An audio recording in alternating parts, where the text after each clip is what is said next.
Hello friends, welcome to yet another video of Hindu Zodiac. We will talk about Chinese artificial island bases in South China Sea, a game changer.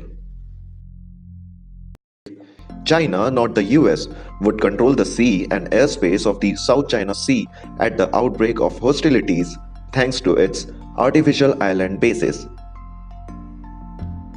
And given current American force posture in the region, it would be prohibitively costly for the US to neutralize those outposts during the early stages of a conflict. That would make the South China Sea a no man's land for most US forces during the critical early stages of any conflict, giving the islands considerable military value for the region. Most of those who follow the South China Sea most closely see China's artificial island bases as major game changers in any future Sino-US conflict. The main purpose of China's artificial islands is not to help fight a war against the US.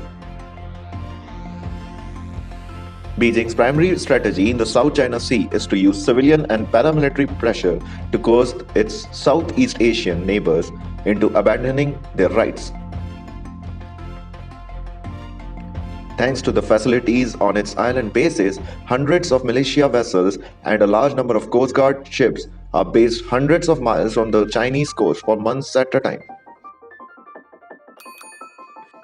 They engage in frequent harassment of civilian and law enforcement activities by neighboring states, making it prohibitively risky for Southeast Asian players to operate in the South China Sea.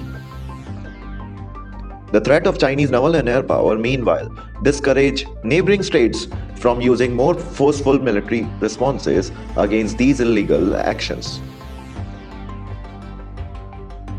Left unchallenged, this primary non-military strategy will secure Chinese control over the waters and airspace of the South China Sea in peacetime and undermine America's role as a regional security provider. It will make clear to Southeast Asian partners that a security relationship with the US cannot safeguard their interests in the face of a rising China and will thereby undercut the rationale for governments like the Philippines and the Singapore to support the US military presence in the region. But China also recognizes that its strategy might fail. It could miscalculate, provoking a violent conflict with the US, or a fight could start in Northeast Asia and spread south. The People's Liberation Army has therefore invested its facility and deployments in the Spratly Islands that not only support its current peacetime coercion but also favorably shift the balance of power in any future conflict. As a result, the islands not only guarantee China air and surface dominance in the South China Sea in the opening stages of a conflict, but they are also far more difficult to neutralize than conventional wisdom suggests. The Asia Maritime Transparency Initiative at CSIS has exhaustively documented the growth of these capabilities using commercial satellite imagery and other remote sensing tools. China has constructed 72 fighter jet hangars at its 3 air bases in the Spratlys, Fiery Cross, Mischief, and Subi reefs, along with another 16 on woody islands in the Paracels. It has so far held off on deploying combat aircraft to the Spratlys but rotates J-11 fighters frequently through woody. Assuming it was the first mover in a conflict, it would be able to deploy combat aircraft rapidly to the airfields in the Spratlys, instantly establishing air dominance in the theater. Unless the Chinese happened to pick a fight when US forces were engaged in a major exercise in Philippines, the closest US ground base combat aircraft would be in Okinawa and Guam, approximately 1300 and 1500 nautical miles away, respectively. The only US military planes in the region would be patrol aircraft in the Philippines and potentially Malaysia. China has meanwhile deployed YJ-12B and YJ-62 anti-ship cruise missiles to its outposts in the Spratlys and Paracels, backed by longer-range missile capabilities from the mainland. and it has invested heavily in radar and signals intelligence capabilities on all the islands, making it a safe bet that it sees just about everything moving on or about the South China Sea. A US Navy vessel sailing in those waters would be well within the range of Chinese fire when hostilities broke out. Lacking supporting ground based fire or air cover, the only rational option would be to pull back to the Sulu and Celebes seas and probably beyond as quickly as possible. This would be especially true of any US aircraft carrier that happened to be in the theater, since it would be far too vulnerable to leave in such an indefensible position. In the face of these Chinese advantages, could the US still neutralize the island bases early in a fight? Probably, but not at an acceptable cost. Doing so would require expanding a lot of ordnance like desperately needed in Northeast Asia, diverting important air and naval platforms and placing them at risk out of proportion to the potential battlefield gains. The island facilities are considerably larger than many observers seem to realize.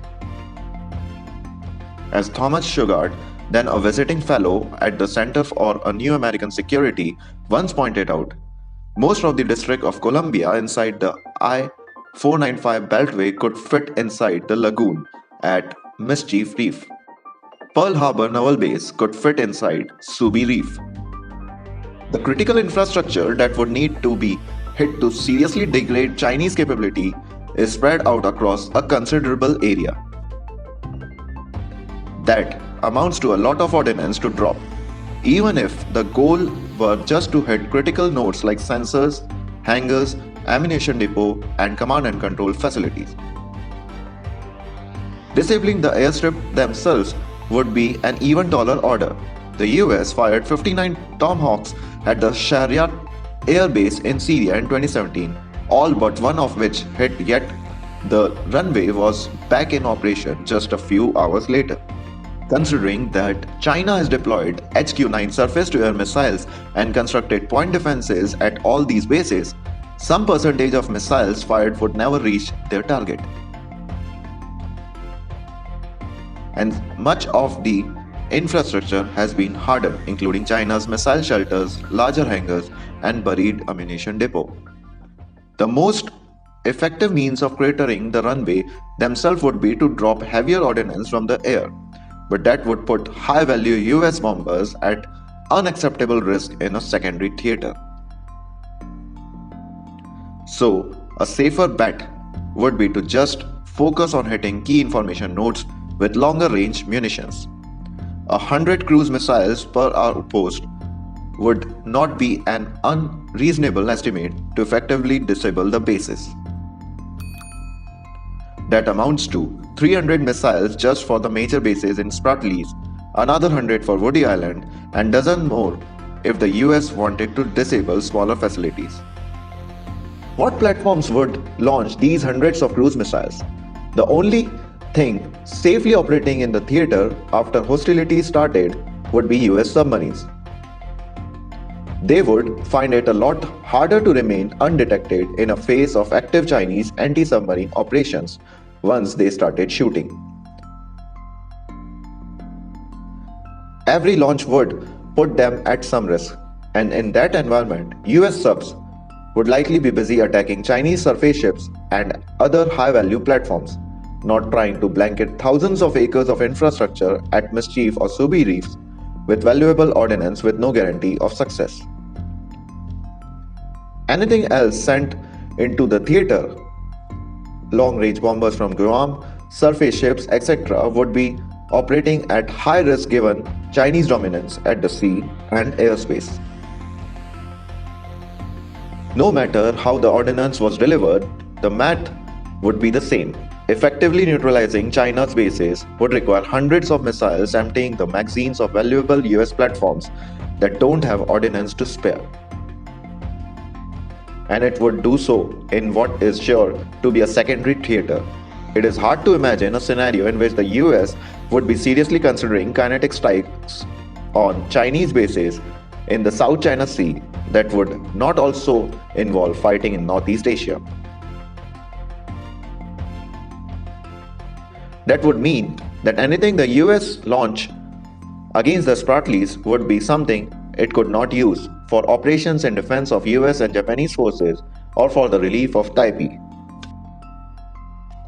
The punishing math could be changed, especially by the full implementation of the Enhanced Defense Cooperation Agreement to allow rotational deployments of the key US capabilities in the Philippines. These should include combat aircraft at Basa Air Base on Luzon and Antonia Bautista Air Base in Puerto to contest Chinese air dominance over the South China Sea. And it should include preparations to rapidly stand up US fire bases at these and other facilities in case of hostilities to hold Chinese outposts and ships in the South China Sea at risk.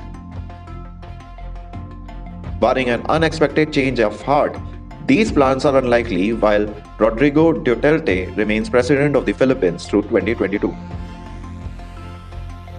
In the meantime, the US can lay the groundwork for full implementation of the Defense Cooperation Agreement by undertaking more ambitious infrastructure projects at agreed upon sites and pushing the armed forces of the Philippines to support those upgrades.